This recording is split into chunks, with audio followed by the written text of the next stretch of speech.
أخينا الكياي سلطان برماوي على الاستضافة، وإن كان ليس موجودا بجسمه ولكنه إن شاء الله حاضر بقلبه وروحه. Sebelumnya saya berterima kasih kepada Kiai Al-Hajj Muhammad Sultan Barmawi yang telah memfasilitasi kedatangan saya di pondok pesantren ini, walaupun beliau tidak ada secara jasmani, secara jasad, tapi insyaallah ruh beliau ada di pondok pesantren ini. وأيضا نقدم الشكر الجزيل لأخيه وسنده وعضده الأستاذ الفاضل أخينا الذي كان معنا في مدينة تريم في دار المصطفى، أخينا برهان، جزاه الله خير الجزاء. وكذلك نشكر جميع الأساتذة على حسن الاستقبال وجزاهم الله عنا وعن المسلمين خير الجزاء. Begitu juga saya berterima kasih kepada saudara beliau Al-Ustadz Muhammad Burhan Barmawi yang dulu bersama kita bareng menuntut ilmu di Pondok Pesantren Darul Mustafa, dan seluruh para pihak yang telah menyambut kita dengan sambutan yang sangat baik. Semoga Allah Subhanahu wa taala membalas kalian semua insyaallah dengan balasan yang pantas kepada umat Islam, begitu juga pada umumnya. ونبدأ بعد ذلك بالسلام وتحية الإسلام على جميع الطلاب المباركين. ربنا إن شاء الله يبارك فيهم ويحفظهم إن شاء الله تعالى ويفتح عليهم إن شاء الله فتوح العارفين. السلام عليكم ورحمة الله وبركاته. وعليكم السلام ورحمة الله تعالى وبركاته. Kita mulai dengan ucapan atau tahiyah yang diajarkan oleh Nabi Muhammad SAW, ucapan salamnya umat Islam, yaitu Assalamualaikum warahmatullahi taala wabarakatuh. Semoga Allah Subhanahu wa taala memberikan futuh kepada kita semua. Alhamdulillah الذي أتم علينا النعمة بنعمة الإسلام والإيمان ونعمة التعليم كذلك. Alhamdulillah, segala puji bagi Allah Subhanahu wa taala yang telah menyempurnakan nikmat pada diri kita, nikmat Islam, nikmat iman, dan juga nikmat belajar ilmu agama. لأن التعليم مهم جدا في حياة المسلم. Belajar ilmu agama itu sangat penting bagi kehidupan seorang muslim. حيث أن فرق ما بين العالم والمتعلم وما بين الجاهل. Karena di situ ada perbedaan yang sangat mendasar di antara orang yang alim atau orang yang belajar ataupun orang yang bodoh. فالمتعلم يعيش في نور ويعيش في إضاءة ويعيش في خير ويعيش حياة قلبية ليست حياة جسدية فقط، حياة قلبية روحية.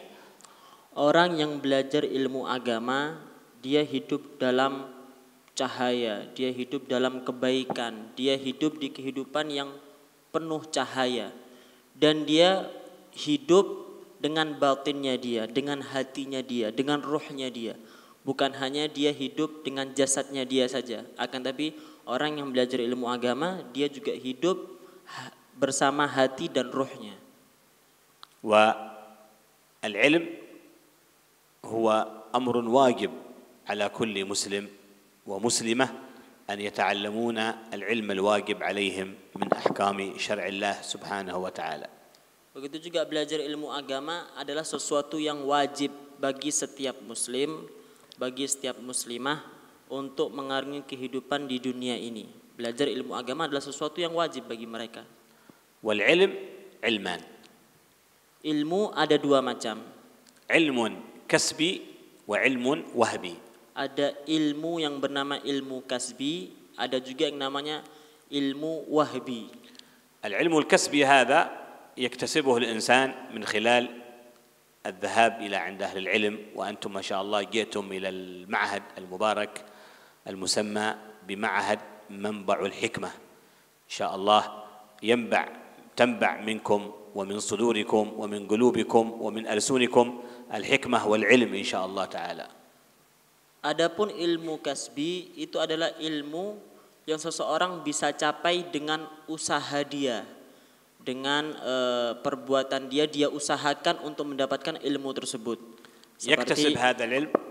Seperti dia datang ke pondok pesantren seperti kalian, datang ke pondok pesantren Mambaul Hikmah dengan tujuan mempelajari ilmu agama, dan insya Allah dari pondok pesantren Mambaul Hikmah ini sesuai dengan namanya akan muncul hikmah-hikmah, baik itu dari batin kalian, dari hati kalian, ataupun dari lisan-lisan kalian muncul hikmah-hikmah tersebut. يكتسب هذا العلم من خلال الدراسة، من خلال التعليم، من خلال الحرص على الحلقات، سواء كان حلقة بعد الفجر، وقت الضحى، بعد الظهر، بعد العصر، بعد المغرب والعشاء، حريص كامل طالب العلم ويبحث في المسائل. هذا علم يكتسب به الإنسان ويصبح بعد ذلك عالما. Sedangkan ilmu ini, ilmu yang dinamakan ilmu kasbi, bisa diperoleh dengan kita belajar, dengan kita semangat dalam mencari ilmu agama lewat pelajaran-pelajaran, lewat kita pergi ke pondok pesantren seperti ini, lewat pelajaran-pelajaran yang kita dengarkan dari guru-guru kita di halaqah, baik itu halaqah ba'dal fajar, setelah fajar atau setelah zuhur, setelah asar atau setelah maghrib atau setelah isya. Dengan semangat ilmu-ilmu tersebut kita bisa peroleh dengan sebab-sebab itu semua.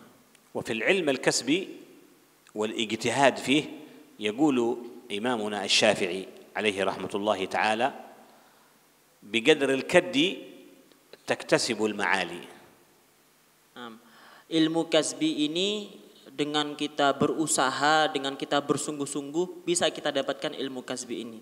Sebagaimana seirama dengan apa yang dikatakan oleh Imam Asy-Syafi'i, seberapa besar usaha ataupun kesungguhan yang kita kerahkan,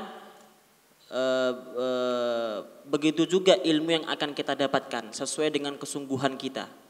Al-kad makna al-mujahada wal-bahth wal-as'ilah wal-muraja'ah wal-ijtihad fi talab al-ilm. Makna dari al-kad, dari perkataan Imam Syafi'i tadi, biqadril kaddi tuktasabul ma'ali, itu artinya berusaha, bersungguh-sungguh, semangat dalam mempelajari ilmu agama. Yaqulu fulan talib ilm mujtahid. Ma ma'na mujtahid? Al-mujtahid hadha alladhi yabdhul wa yudahhi wa yuhafidh ala waqtihi kulluhu في المقصود الذي جاء من أجله. أنتم الآن جئتم من أجل أن تتعلمون هذا العلم في هذا المعهد المبارك وبعده تصيروا علماء، لكن ما بيكون هذا إلا بعدما يجتهد الإنسان ويبذل مجهود وتعب شديد حتى يتحصل على مقصوده. Misalkan ada dikatakan fulan dia mujtahid, talibul ilm mujtahid, bersungguh-sungguh. Apa maksudnya mujtahid di sini? Yaitu seseorang santri tersebut mengerahkan, mengorbankan, menjaga seluruh waktunya untuk semangat dalam mencari ilmu, untuk memperoleh ilmu agama di pondok pesantren. Seperti kalian ini, tujuan kalian masuk pondok pesantren ini datang untuk mempelajari ilmu agama. Kalian kerahkan, kalian korbankan, dan kalian sangat jaga waktu kalian, tidak pergi atau tidak habis waktu kalian kecuali dalam menuntut ilmu agama. ويقول في الفريق الآخر من الذين ربما يطلبون العلم ولكن عندهم شيء من الكسل والملل والخمول وكثرة النوم وربما كثير ما يضيع الإنسان في الكلام، يقول اطلب العلم. الإمام الشافعي يقول اطلب العلم ولا تكسل، فما أبعد الخير من أهل الكسل. يعني الخير هذا الذي الله سبحانه وتعالى يريده للعلماء أنت تكون بعيد منك إذا كنت كسلا. Juga Imam Syafi'i mempunyai perkataan yang ditujukan bagi orang-orang yang mungkin dia bermalas-malasan dalam mencari ilmu agama, bermalas-malasan atau mungkin dia tidak semangat dalam mencari ilmu agama. Maka Imam Syafi'i mengatakan, carilah ilmu agama, tuntutlah ilmu agama, dan jangan sampai kalian atau kamu bermalas-malasan, karena sungguh sangat jauh kebaikan bagi orang yang bermalas-malasan dalam mencari ilmu agama. وهذا يسمى بالعلم الكسبي. وأما العلم الوهبي فهذا يأتي من الله سبحانه وتعالى، ولكن يحتاج عندما تتعلم العلم الكسبي يحتاج منك إلى أشياء عظيمة وجليلة تواظب عليها وتحرص عليها حتى يحقق الله لك العلمان الوهبي والكسبي. Itu definisi atau pengertian ilmu kasbi, ilmu yang dapat diperoleh dengan usaha kita, dengan semangat kita. Ada juga yang namanya ilmu wahabi. Ilmu wahabi itu langsung datangnya dari Allah Subhanahu wa ta'ala. Mungkin tanpa ada kesungguhan atau tanpa ada usaha yang dikerahkan oleh seorang santri tersebut, akan tetapi hendaknya kita dalam belajar, hendaknya kita melakukan sesuatu mujahadah ataupun usaha yang harus kita kerahkan agar kita mendapatkan dua macam ilmu sekaligus, ilmu kasbi dan ilmu wahbi. يحتاج منكم أول شيء إلى الأدب، وهذا الأدب أساس وركيزة العلم في الأدب. Yang patut untuk diperhatikan dan kalian butuhkan dalam mencari ilmu itu, yang pertama yaitu adab. Karena adab itu adalah dasar dari segala sesuatu, terutama dalam mencari ilmu, adab. فالأدب أفضل من العلم. Adab lebih utama daripada ilmu. فيحتاج الإنسان أن يتأدب في طلب العلم، يتأدب مع الله سبحانه وتعالى، يتأدب مع المشايخ، يتأدب مع المدرسين، يتأدب مع الطلاب، يتأدب حتى عندما يدخل إلى بيت الخلاء يكون أدب مع الله سبحانه وتعالى في تطبيق السنة عندما يدخل الإنسان إلى آداب الخلاء بالرجل اليسرى وتقرأ الدعاء وغيرها من الآداب. Karena itu seorang santri sangat butuh dan harus menjaga adabnya. Adab dalam mencari ilmu, adab kepada Allah Subhanahu wa taala, adab kepada guru-gurunya, adab kepada teman-temannya, adab walaupun dia ketika mau masuk kamar mandi, beradab dalam menjalankan sunnah-sunnahnya Nabi Muhammad sallallahu alaihi wasallam, dalam seluruh waktunya dia, apa yang dia lakukan daripada kegiatan-kegiatan di pondok pesantren, hendaknya dia mempraktekkan adab-adab dalam mempraktekkan atau menggunakan sunnah-sunnah Nabi Muhammad sallallahu alaihi wasallam. أيضا يحتاج منكم إلى التواضع. التواضع هذا مهم جدا. التواضع ألا ترى لنفسك فضلا على أحد. أنت أقل الطلاب في هذا المعهد، أقل طالب مهما بلغت في التعليم وتقوم الليل وتصلي جماعة وربما ترى رؤيا جميلة في النوم وكذا، لكن النهاية أنك ترى في نفسك أنك أقل واحد من هؤلاء الطلاب. Yang kedua yang patut diperhatikan dan seorang santri butuhkan yaitu at-tawadhu. Apa itu at-tawadhu? Hendaknya dia tidak melihat dalam dirinya keutamaan ataupun nilai yang lebih di antara teman-temannya. Walaupun kalian atau kita semua mungkin pintar atau mencapai satu derajat tertentu dalam kelas, tetap hendaknya kita masih dan harus berada di dalam keadaan tawadhu, yaitu tidak melihat dalam diri dia keutamaan yang lebih di antara teman-temannya. هذا أحد تلاميذ الإمام مالك بن أنس إمام دار الهجرة، هذا اسمه الإمام يحيى الليثي. هذا قال صحبت مالك 20 سنة، صحبته يعني بالتعليم والتوجيه والطلب والتلمذة، وصلت تلميذا عنده 20 سنة. من اسمه؟ يحيى الليثي. Nah, Imam Yahya Al-Laythi itu di antara muridnya Imam Malik bin Anas, Imam Darul Hijrah. Itu beliau mengatakan, aku berguru, artinya aku menjadi muridnya Imam Malik bin Anas selama 20 tahun. 18 سنة أتعلم منه الأدب وسنتين أتعلم منه العلم. Selama waktu 20 tahun itu aku selama 18 tahun belajar adab. Selama 18 tahun belajar adab dan 2 tahunnya baru belajar ilmu-ilmu yang lain. فلما توفي الإمام مالك بن أنس قال تمنيت أن 20 سنة كلها كانت في الأدب. Ketika wafat Imam Malik bin Anas, maka Imam Yahya Al-Laythi ini mengatakan, seandainya semua 20 tahun itu aku gunakan untuk mempelajari adab semuanya, 20 tahun. لأن هذا العلم الكسبي سهل، يعني ممكن يجده الإنسان في أي مكان، ممكن حتى لو بغى أي مسألة فقهية في أمور دينه في كذا، ممكن يفتح أي كتاب، يمكن يفتح جوجل، يفتح يوتيوب، يفتح أي مكان، يحصل مقصوده ومراده ويصير بذلك عالما. لكن الأدب هذا ما في جوجل، جوجل ما بيعلم أدب، الكتب لما تقرأها ما بتعلم الأدب. الأدب هذا يتحصل على الإنسان من خلال الجلوس عند المشايخ.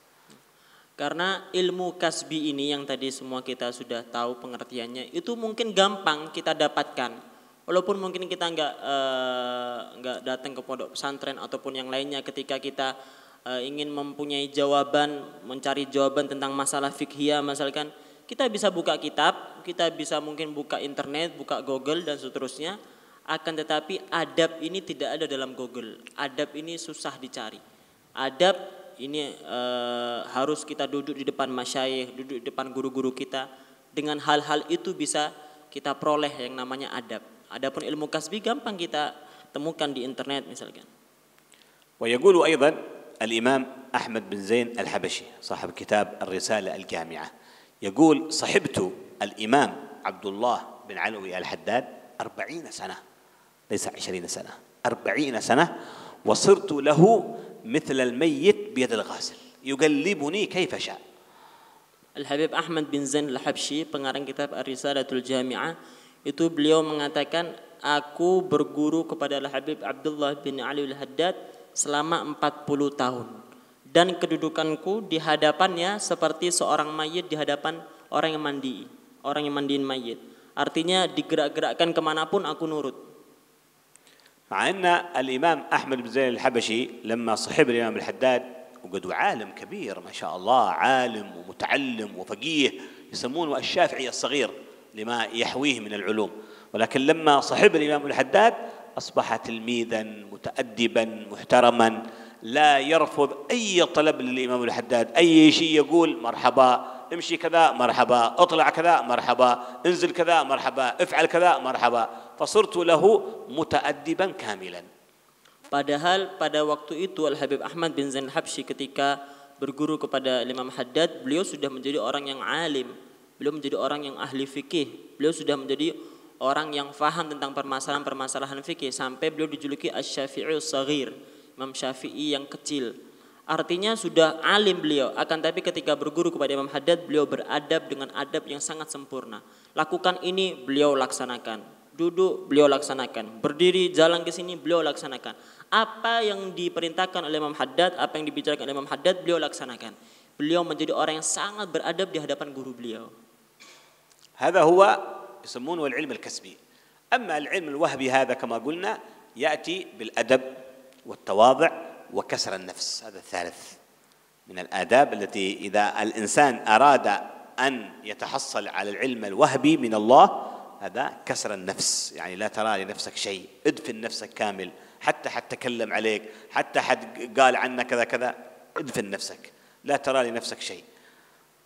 Itu yang dinamakan ilmu kasbi. Adapun ilmu wahbi itu diantaranya bisa diperoleh dengan yang pertama tadi adab, yang kedua dengan tawadhu, dan yang ketiga dengan menghancurkan hawa nafsu. Walaupun orang-orang mungkin mengejek atau mencaci kita, ada yang ngomongin kita ini A ini B, tetap kita dianjurkan untuk menghancurkan hawa nafsu kita dan tetap tawadhu dan tetap beradab. Dengan tiga ini kita bisa mendapatkan ilmu wahbi.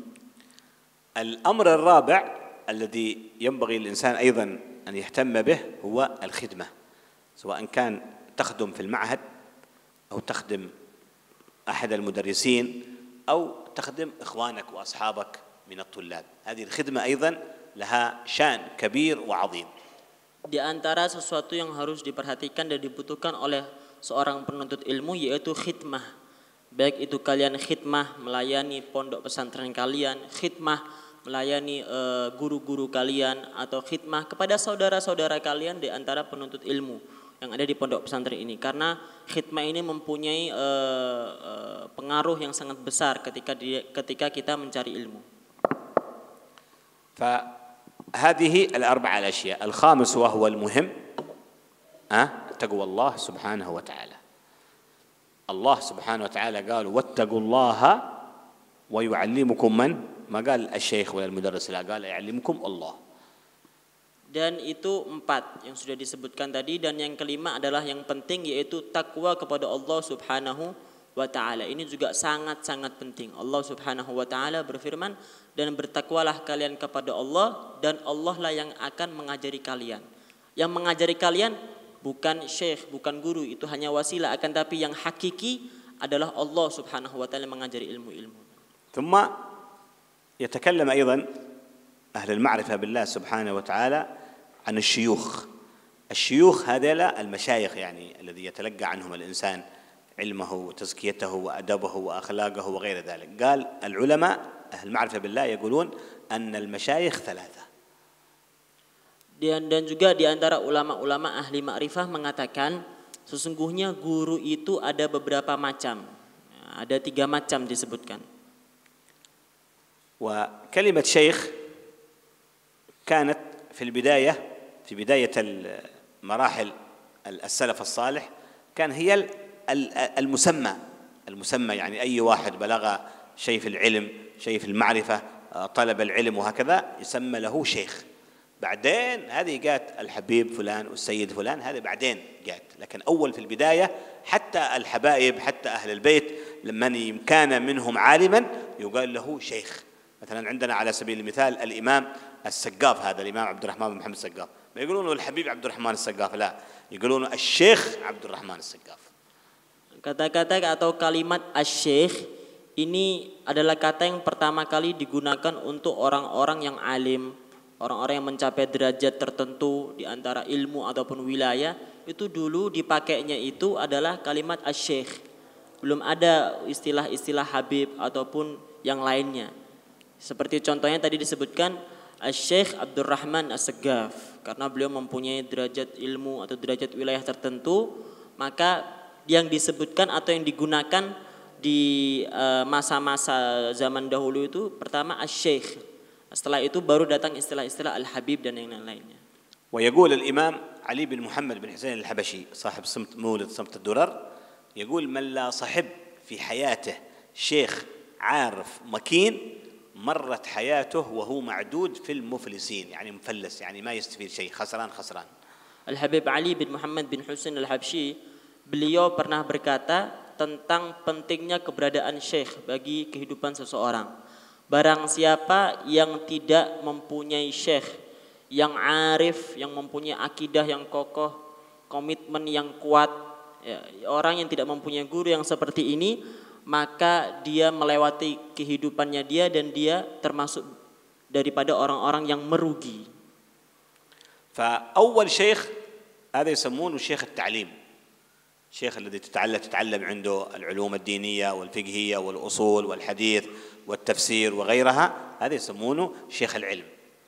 Ada juga di antara macam-macam syekh, ada yang namanya syekhut ta'lim. Syekhut ta'lim itu adalah guru yang kita belajar darinya ilmu-ilmu agama dan yang lain-lainnya. Itu namanya syekhut ta'lim.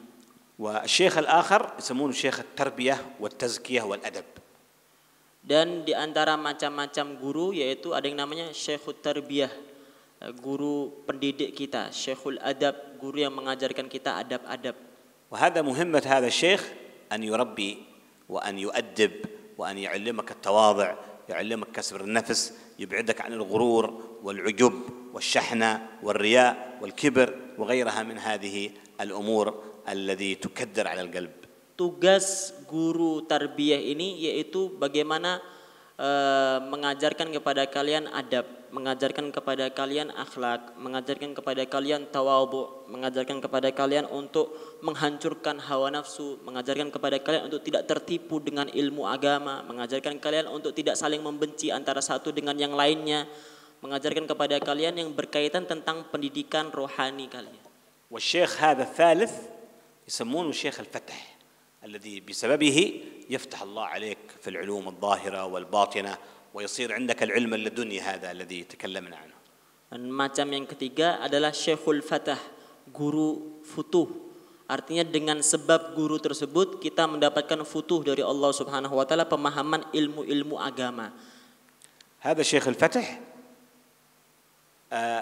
الغالب أنه لا يقدر الإنسان ولا يستطيع أن يختاره بنفسه، وإنما الله سبحانه وتعالى يختاره له ويسخر له ويقيض له شيخ الفتح هذا. Ini macam guru yang ketiga yaitu Syekhul Fatah. Biasanya pada umumnya kita tidak bisa memilih sendiri siapa guru futuh kita. Dengan sebab tersebut kita mendapatkan pemahaman ilmu agama. Biasanya kita tidak bisa memilih sendiri. Akan tapi Allah lah langsung memilihkan untuk kita.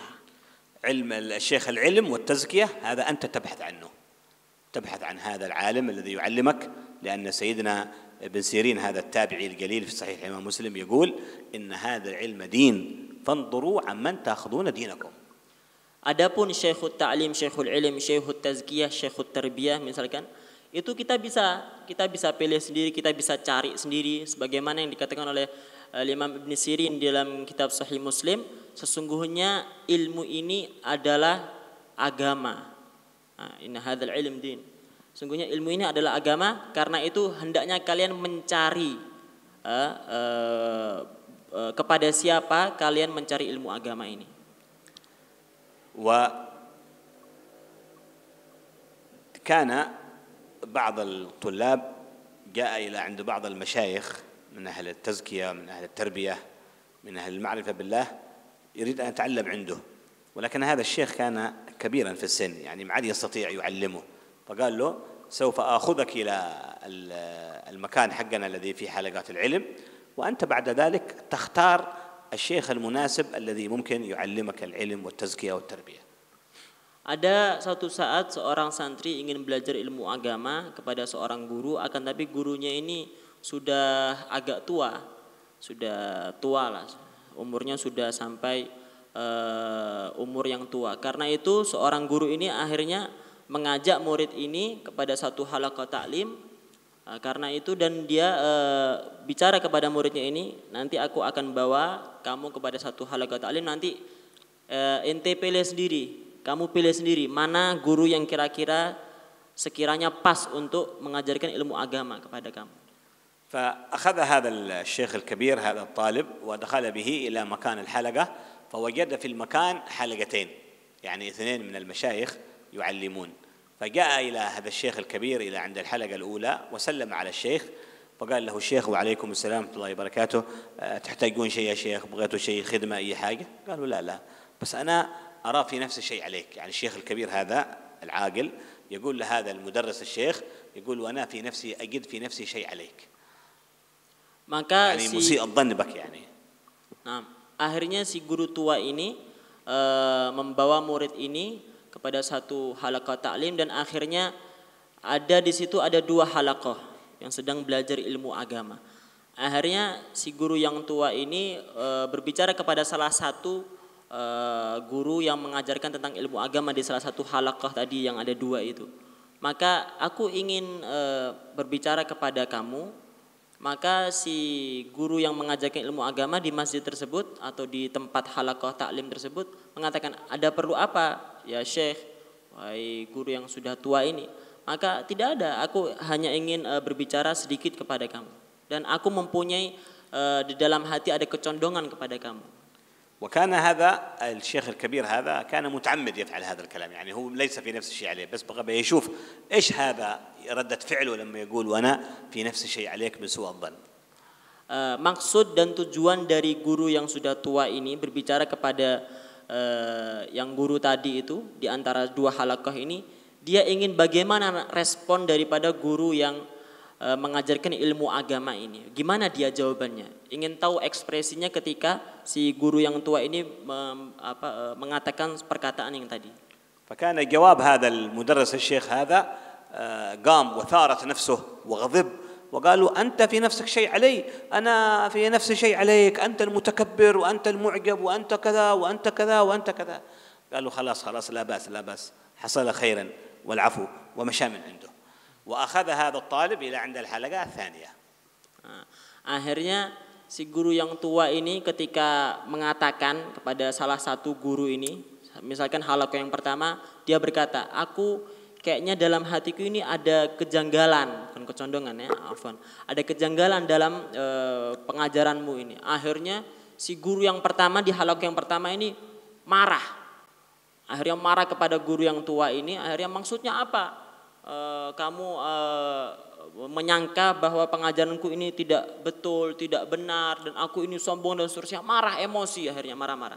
Maka si guru yang tua ini, oh ya sudah, ya sudah. Akhirnya dibawa murid ini ke halakoh yang lainnya, ke halakoh yang kedua. فأخذه الطالب هذا عند الثاني علشان يستطيع يشوف من هو الأفضل الذي ممكن أنا أتعلم عنده. فأخذ هذا الطالب إلى عند الحلقة الثانية، وجاء الشيخ الكبير هذا وسلم على المدرس الذي موجود في الحلقة. السلام عليكم ورحمة الله وبركاته، كيف حالك؟ بخير؟ طيب الحمد لله. كان يجاوب عليه هذا الشيخ ويقول له شيء حاجة يا شيخ، تأمرون بشيء، بغيتوا شيء؟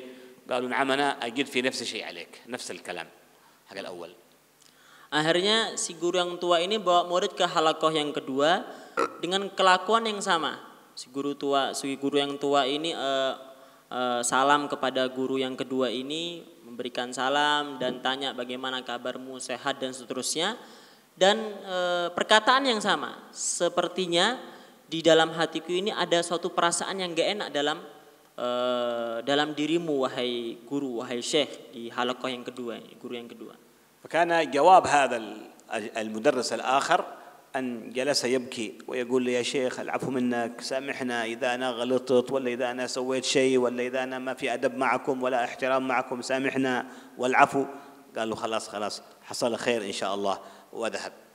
وبعدين أخذ الطالب هذا وقال أنت الآن تختار عند من تدرس، من تختار الأول ولا الثاني؟ من سيختار؟ يلا أنتم يا طلاب من سيختار الأول ولا الثاني؟ Akhirnya guru yang tua ini bilang kepada guru yang kedua ini, halakoh yang kedua, kayaknya saya ada perasaan yang gak enak di dalam diri kamu. Bagaimana reaksi dari guru yang kedua ini? Langsung dia duduk dengan adab dan menangis dan meminta maaf. Minta maaf wahai syekh, kalau misalkan ada salah-salah perkataan saya atau kelakuan saya, ada yang salah di hadapanmu, minta maaf saya. Maka si guru yang tua ini, oh ya sudah. Cuman si guru yang tua ini ingin melihat perbedaan dan si murid bisa memilih dengan sendirinya mana guru yang pas. Akhirnya pulang dari situ, guru yang tua ini ngomong kepada muridnya, lah sekarang inti pilih, kamu pilih mana guru yang pas, yang lebih utama untuk kamu. عند من بيروح؟ عند الأول ولا الثاني بيتعلم العلم عنده؟ Maka kepada guru yang mana? Guru yang pertama atau guru yang kedua? خلي الجواب بعد. Kira-kira mana yang lebih pas? Guru yang pertama atau guru yang kedua? Guru yang kedua. يجيبون معلم الثاني. المعلم الثاني لماذا؟ لأنه هذا المعلم الثاني منكسر النفس، متواضع، محترم، متأدب. المعلم الأول هذا كثير الغضب، كثير الانفعال، متكبر. فكيف بتتعلم عنده هذا؟ بتأخذ علمك عند واحد كثير الغضب، متكبر، معجب بنفسه، يرى في نفسه شيء. فهكذا يكون طالب العلم يحتاج إلى أنه يبحث عن هذه الأشياء. وأنتم ما شاء الله جئتم إلى هذا المعهد المبارك، وكياي سلطان وأخيها الأخي برهان والمدرسين اللي عندكم ما شاء الله كلهم أكفاء وكلهم درسوا وتعلموا. كثير من الإخوان هنا المدرسين درسوا ما شاء الله في بعض المعاهد الأخرى، منهم في دلوى. أخينا برهان هذا درس عند الحبيب عمر في دار المصطفى. يعني ما شاء الله عندهم الكفاءة الكاملة أن يخرجون الطلاب متربيين متعلمين متزكين، يجمعون ما بين العلم الظاهر والعلم الباطن، هكذا إن شاء الله تعالى. Karena itulah yang harus kita pilih. Karena guru yang kedua, bagaimana ketawadhuan, bagaimana adabnya, bagaimana dia tidak melihat dalam diri dia sesuatu yang lebih di antara yang lain. Beda halnya dengan guru yang pertama, cepat marah, cepat emosi, atau mungkin mutakabbir, sombong, melihat dalam dirinya kok sudah mengajar sesuatu yang lebih daripada yang lainnya. Dan alhamdulillah kalian di sini datang ke pondok pesantren ini, kalian mempunyai guru-guru yang masya Allah, pondok pesantren di pondok-pondok yang mempunyai sanad dengan beradab seperti pondok pesantren Darul Dakwah ataupun Kiai Muhammad Burhan juga alhamdulillah meneruskan studinya di pondok pesantren Darul Mustafa. Itu semua mempunyai derajat adab, derajat ilmu, derajat tawadhu yang memang pantas untuk kita ambil ilmu dari mereka semua. وأنتم أكيد يعني أنكم تتحفظون القرآن، تتحفظون المتون، تريدون أيضا المسائل أن تترسخ في أذهانكم، هذا دعاء بسيط علمنا إياه النبي محمد صلى الله عليه وسلم، يسمى هذا الدعاء لتقوية الحافظة، يقرأ 3 مرات في الصباح و3 مرات في المساء. Dan juga kita di pondok pesantren ini juga mungkin kita menghafalkan Al-Quran, menghafalkan mutun, dan kita butuh kepada sebuah ilmu yang mungkin yang harus kita hafal, yang harus kita fahami, yang harus kita cermati. Ini ada doa, dan doa ini dinamakan doa untuk penguat hafalan yang diajarkan oleh Nabi Muhammad SAW. Dianjurkan kita baca 3 kali pagi hari, 3 kali sore hari. Allahumma ij'al nafsi mutmainnah. Allahumma ja'al nafsi mutmainnah. Tu'minu biliqa'ik. Tu'minu biliqa'ik. Ya Allah, jadikan diriku sebagai diri yang tenang, yang beriman untuk bertemu denganmu. Wa tagna'u bi'ata'ik. Dan menerima apa adanya daripada pemberianmu. Wa tarda biqada'ik. Dan ridha atas ketentuanmu. Hada du'a 3 marrat sabahan و3 مرات مساء. Ini doa litaqwiyat al-hafizah. Ini doa hendaknya kita baca 3 kali pagi hari dan 3 kali sore hari. Ini fungsinya, manfaatnya, faedahnya untuk menguatkan hafalan kita. Wa nas'alullah wa iyyakum insyaallah an yanfa'na wa iyyakum bil ilm wa zayyinna bil hilm wa akrimna wa iyyakum bit taqwa wa jammilna bil afiyah insyaallah taala. Semoga Allah Subhanahu wa taala muliakan kita kepada ilmu agama ini, dan juga menghiasi perbuatan kita dengan sopan santun dan adab insyaallah. ممكن تقرؤون هذا الدعاء الفقير يعطيكم وأنتم تقرؤون بعدي. اللهم اجعل نفسي مطمئنة. اللهم اجعل نفسي مطمئنة. تؤمن بلقائك. تؤمن بلقائك. وتقنع بعطائك. وتقنع بعطائك. وترضى بقضائك. وترضى بقضائك. نسأل الله سبحانه وتعالى أن يفتح علينا وعليكم إن شاء الله فتوح العارفين، ويفقهنا وإياكم في الدين، ويعلمنا وإياكم التأويل، ويهدينا وإياكم إلى خير السبيل، وأن الله سبحانه وتعالى يبعد عننا الشرور والمصائب والحسد والبغضاء والكراهية إن شاء الله تعالى، ويجعلنا من العلماء العاملين بحق اليقين وعلم اليقين وعين اليقين بمحض فضله ومنه وكرمه، وأن الله سبحانه وتعالى يرد أخينا صاحب هذا مدير هذا المعهد كياقي سلطان برماوي إلى بلاده بعد أداء العمرة، إن شاء الله تكون عمرة مقبولة إن شاء الله، وزيارة مقبولة أيضا للحبيب صلى الله عليه وسلم، ويعود إن شاء الله إلى بلاده وإلى طلابه وإلى أهله وإخوانه سالما غالما مزود إن شاء الله بخيرات الدنيا والدين، ويبارك فيه إن شاء الله ويحفظه، ويعطينا والله سبحانه وتعالى وإياه وجميع المدرسين والطلاب كل ما أملناه وكل ما طلبناه من حاجات الدنيا بالميسرة ومن حاجات الآخرة بالمغفرة. وصلى الله وسلم وبارك على سيدنا محمد وعلى آله وصحبه وسلم، والحمد لله رب العالمين.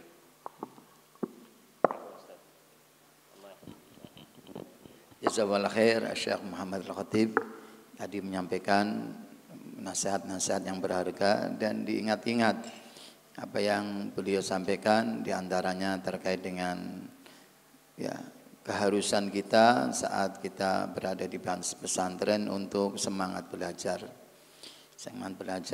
menghafal, kemudian juga akhlak mulia, menghidupkan sunnah-sunnah Nabi, dan juga sama guru menghormat dengan siapa saja.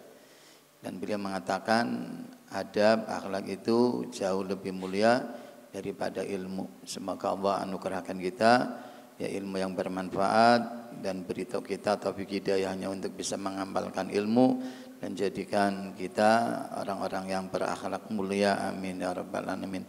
Jazakallahu khair Nabi Syekh Muhammad, jazakallahu khair. Insyaallah كثيرا بزيارة المعهد إن شاء الله. ما شاء الله. الباقي الدعاء. آمين إن شاء الله. البركة إن شاء الله، السهالة والجمالة وطول العمر والاستقامة في طاعة الله وطاعة رسوله، وأن الله سبحانه وتعالى يجعلنا وإياكم محض إحسان لا محض امتحان، وعبيد إحسان لا عبيد امتحان، وأن الله سبحانه وتعالى يرزقنا وإياكم كمال المعرفة بالله وكمال الخوف من الله وكمال الرضا من الله سبحانه وتعالى وبالله من الله، وأن الله سبحانه وتعالى يجعل ما تبقى من حياتنا هذه في طاعة الله وعبادة الله وفي كل عمل يقربنا إلى الله سبحانه وتعالى. ونسأل الله سبحانه وتعالى أن يحفظنا وإياكم بحفظه المكين وحرزه المتين إن شاء الله من الذنوب والخطايا والمعاصي والأوهام. اللهم إنا نسألك لنا ولهؤلاء الطلاب وجميع المدرسين وجميع المسلمين زيادة في الدين وبركة في العمر وصحة في الجسد وسعة في الرزق وتوبة قبل الموت وشهادة عند الموت ومغفرة بعد الموت وعفوا عند الحساب وأمانا من العذاب ونصيبا من الجنة، وارزقنا النظر إلى وجهك الكريم يا رب يا رحيم. اللهم إنا نسألك موجبات رحمتك وعزائم مغفرتك والسلامة من كل إثم والغنيمة من كل بر والفوز بالجنة والنجاة من النار، على هذه النية وكل نية صالحة دافع لكل شر جالب لكل خير. وما نوابه حبيبنا وشيخنا الحبيب عمر بن حفيظ، وما نوابه الحبيب حسن بن أحمد بهارون، وما نوابه رجالنا وأسلافنا الصالحين على هذه النية وكل نية صالحة دافع لكل شر جالب لكل خير لنا ولكم ولجميع المسلمين. وإلى حضرة النبي محمد صلى الله عليه وسلم. الفاتحة.